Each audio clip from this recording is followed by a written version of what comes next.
Dave? Where have you been? Why didn't you attend the rehearsal for my wedding? Mom is extremely upset with you. She attempted to contact you 6 times. And just where is your mom? She just departed to accompany my biological father to his motel. When Sandy said that I kept doing what I was doing before my stepdaughter arrived, removing my plaque of recognition from the hallway wall, I didn't see how her eyes quickly shifted away from me. What are you doing? About 6 weeks ago, Dave, Mom cleaned all of these frames. I brought the frame certificate to the kitchen, not listening to her. Sandy watched as I packed it into a box that was already full and sealed it in bubble wrap. For a minute, she swirled around herself, turning around the skirt of her dress. I was reminded of one of the 100 dance performances I went to as a youngster by this sight. Now, though, she was rushing back to the living room, rather than dancing for Daddy. I instantly followed her while toting the packed box. Like a goldfish, Sandy's mouth expanded and closed.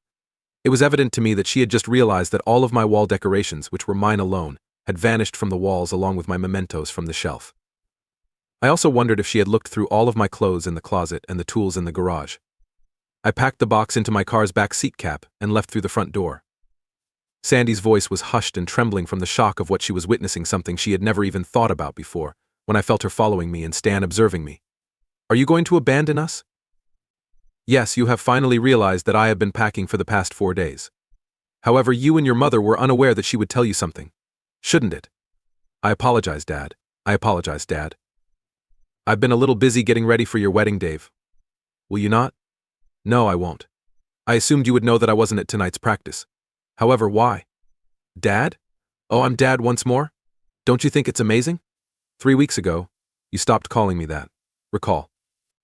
My old instincts took over as Sandy trembled and encircled herself with her arms. You should return inside. The weather is chilly. First, I'll give Mom a call. Try it. Her phone will probably be off, though.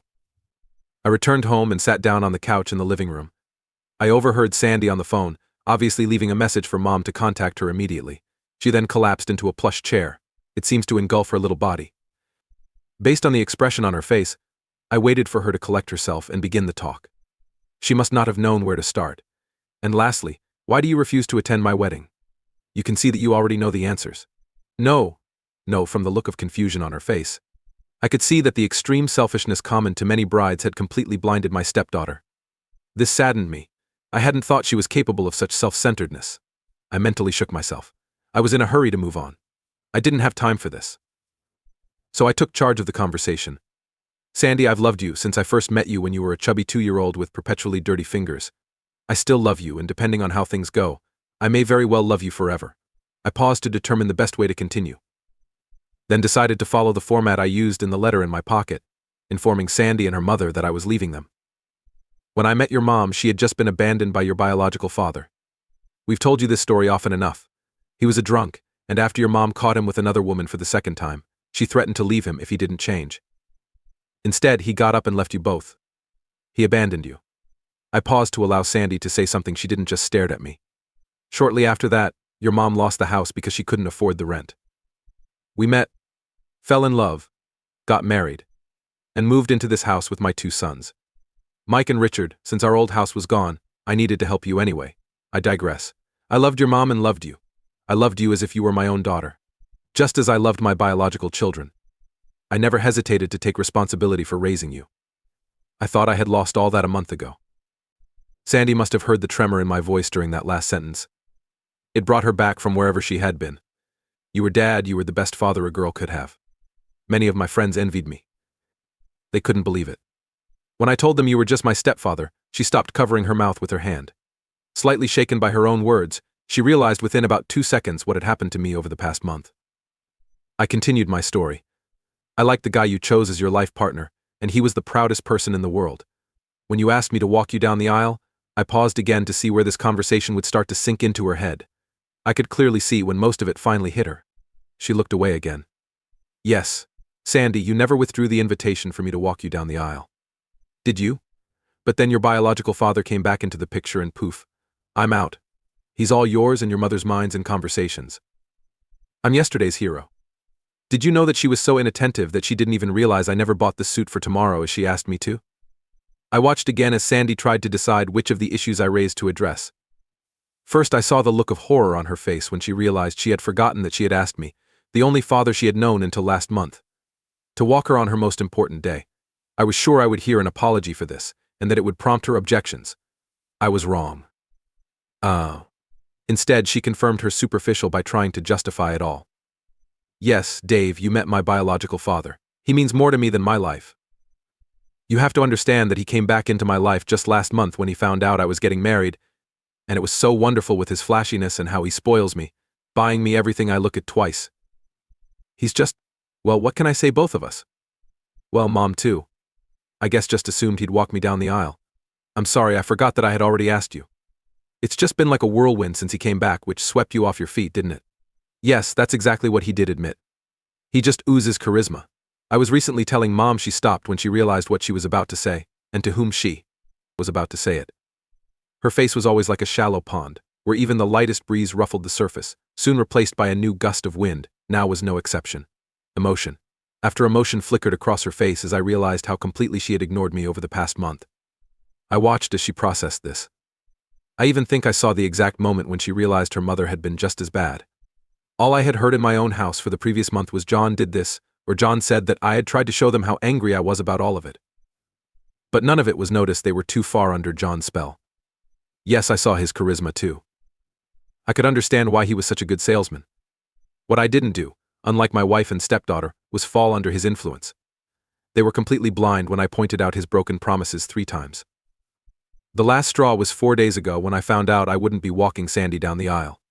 This revelation came only when I overheard them talking about who would be where in the church. My name wasn't even mentioned. Instead of deciding to show up and hope there was a place for me in the front pew, I started packing my things. I thought I would gently start to prepare Sandy so that future revelations wouldn't shock her. You do realize he's still a lying cheat, don't you? You know, he's the same scumbag who abandoned you and your mom 20 years ago, right? He left you both back then, and as soon as he gets what he wants this time, he'll leave you again. Oh. Don't be so bitter to Adam, Dave. Yes, I'm sorry. I forgot to tell you that my biological father would be walking me down the aisle. That's my fault, not his. You can be mad at him and call him all sorts of nasty names. What proof do you have that he's still a womanizer? I thought through my answer once more. I feared what the response to my next question would be. I knew my 20-year marriage was dead had I also lost my daughter Welland for a penny and for a pound, as they used to say. Where is your mom? I didn't have to hold my breath for long. Sandy's eyes left mine for a long pause. Then they continued to dart back and forth as she asked herself how deep my question went. Had I intentionally linked my question about why I thought her biological father was still at cheat with where her mother was? Without a doubt. Sandy knew the execution was left. Whether we end our 20-year relationship in a pile of lies or preserve the memories of mutual respect we can still hold on to. I need to tell you something. This morning I found protection in your mom's purse. Without a doubt, for tonight, I had a vasectomy before I met her. So they clearly weren't for me, and I know you take birth control pills, so they weren't for you. I'm glad to say the package was unopened, so she probably hasn't slept with him yet. But buying a whole pack 24 hours before his arrival indicates intent, doesn't it? I can see by your face that this news doesn't surprise you, so I can only conclude that you're complicit in your mother betraying me and our wedding vows by falling into bed with that slippery little bastard. Do you think it's romantic? That like in a fairy tale your mom and dad are getting back together and you can play happy families, start married life with a Porsche in the driveway. Instead of the Nissan I bought you, Sandy opened her mouth to respond. I raised my hand to stop her. Don't bother, forget it. I said the answer doesn't matter. The fact that you knew, kept quiet, and did nothing to tell me ends our relationship right here. And now I stood up, walked over to her, lifted her to her feet and hugged her, suppressing all the emotions I hadn't yet expressed. That day and month. I said my final words to her. I loved you. With that I left her life. Looking back from the door, I saw utter devastation on her beautiful face. As she watched me leave, tears streamed down her cheeks. Swallowing and gasping, she desperately tried to find her phone.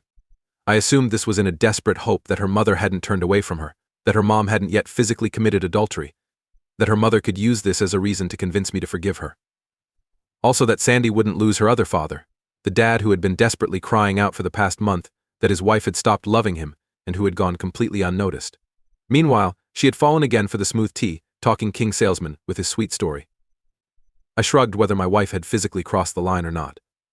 The protection I stumbled upon that morning was enough for me. Initially, I had planned to move out temporarily to demonstrate the extent of my dissatisfaction with the events of the past month. The morning's discovery told me I had underestimated how bad things were and pushed me to agree. After several painful hours that moving out was necessary, I checked my conscience. It agreed with me. I jumped in the car and drove away. Epilogue. Some of what follows is fact, and some are rumors. The story would not be complete without both. On the day of the rehearsal, I spent some time trying to find out which motel the newly reappeared father was staying at. My motivation. I wanted to witness my wife's infidelity firsthand to harden my heart for what needed to be done. My efforts were in vain. Instead, I chose Plan B. After leaving Sandy, I parked on the road near my house and turned off the lights. Sure enough, less than a minute later, my former daughter drove past in tears. A herd of elephants could have followed her unnoticed. She drove straight to a specific motel and rushed directly to a specific room. I followed her closely with my trusty old SLR camera and zoom lens. Due to Sandy's cries, her mother opened the door. I was mentally prepared. At least I thought I was for the scene that greeted me. Strangely, what bothered me wasn't the sight of Laura hastily wrapped in a motel robe with tousled hair or her ex-husband standing behind her in boxers. No, what struck me was the look of panic on her face when Sandy spoke. I had protected her from such emotions for 20 years. It's a habit. I threw the camera onto the passenger seat, turned off my phone, and drove off into the night after. Sandy was led into the room and the door closed. My knowledge of the events that followed immediately after comes from various sources. The wedding did take place the next day, but at 6 p.m. instead of the scheduled 10 a.m. First, they had to find the bride's mother. She spent the night desperately searching for me and fell asleep, exhausted. Then precious time was spent looking for the bride's biological father, but he had disappeared. As I told Sandy, once he got what he wanted, he left. I really wondered about his motivation for all of this. My research showed that he and his second wife never had children. Perhaps he wanted to experience walking his child down the aisle. Some people just like to collect life experiences. I guess he saw that Laura was still an attractive woman and wanted her. Or maybe it was just an egotistical trip. He simply turned on the charm and pursued her until she gave in. Just as I warned her he would. When things got serious, he left. It might have been the most expensive sex of his life. Even before he could get back home, several photos were sent to his wife's mailbox. She left him using their prenuptial agreement. In the end, she continued to run her father's company without him. There were rumors that a week or so later he was found badly beaten in some alley. It was said that his father-in-law always took care of his only daughter and never liked scum. By the time the wedding party realized he was gone, the vicar had kindly rescheduled the ceremony to 6 p.m. I will never know at what point Laura discovered that all the seams on the dress she planned to wear to the event had been torn. It would have fallen apart in her hands, just like our marriage did because of her actions. I ignored all contact from Laura and Sandy. They flooded my voicemail with plea to come back, but that bridge was truly burned. As expected, Laura left a long message saying she had just entered John's motel room after dropping him off, and all they did was talk. The protection in her purse was intended as a novelty. At the front desk, 2 photos emailed to me clearly showed this was a lie. In the first, she stood in the motel doorway, exposing her left breast in a hastily tied robe. The second was an enlarged shot of the same photograph highlighting what was almost certainly a half-dried seed covering the hair on her bangs. A simple sorry prompted me to ask her for the sake of preserving our memories, not to contact me again. She mostly respected this, and now just occasionally sends me well wishes. Family gossip tells me she has had a hard time moving on and is still not seeing anyone. I made a minimal offer for the divorce, and she gladly accepted it. I stayed at my younger son's house for a while with my car hidden in his garage. He and my older son also refused calls from their stepmother. They saw how much I was hurting. Sandy's new fiancé successfully tracked me down and I agreed to talk, because I liked him. He convinced me that Sandy had tried to dissuade her mother from the planned rendezvous, but John's spell was too strong. We still talk occasionally. Apparently the relationship between mother and daughter remains strained. I'll never know if Sandy blames Laura for losing both her fathers, or if her new husband keeps his mother-in-law out of their home. I will probably forgive her one day. My sons have already forgiven her and Sandy's husband begs me to. If the pain weren't still fresh, I might have been devastated by the story of Sandy walking alone down the church aisle while her mother, already seated on a pew, watched. Exhausted with tears, still sludging her makeup, the groom couldn't remember if there were 1 or 2 empty seats next to her in the front pew.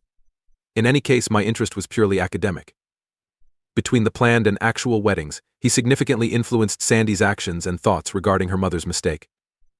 In the end, he concluded that it could serve him well if the bride, who had seen the consequences of infidelity, remembered it vividly and directed all her energy toward bringing all the guests back for the rescheduled ceremony. However, rumors spread, and it was evident that Laura lasted less than half an hour at the reception desk. Accusing glances from both sides pierced her soul today. I still wonder if she regretted losing me and completely ruining her daughter's big day. And what about me? I walloped in misery for several months. completing the grieving process but fearing I would never trust a woman again. Ironically, she was the widowed mother of Richard's wife, and I met her when she arrived early to plan her daughter's wedding 12 months after my breakup. The connection was immediate and trust issues soon became a thing of the past. I was one of those people who rejected the idea of soulmate until I met mine. I checked myself for any lingering feelings. There were almost none. The process started by Laura was complete. What the heck, Carpy Morris sees the woman. And within 4 weeks I moved in with Belinda, knowing that she was the woman I would grow old with. Fortunately, her children welcomed me into their family with open arms, and I met Belinda today. Her daughter asked me to walk her down the aisle. Even that didn't affect the silly grin that almost constantly makes my face ache. Thank you for listening until the end. See you in the next episode of English Epic. Take care of yourself and your loved ones. Goodbye.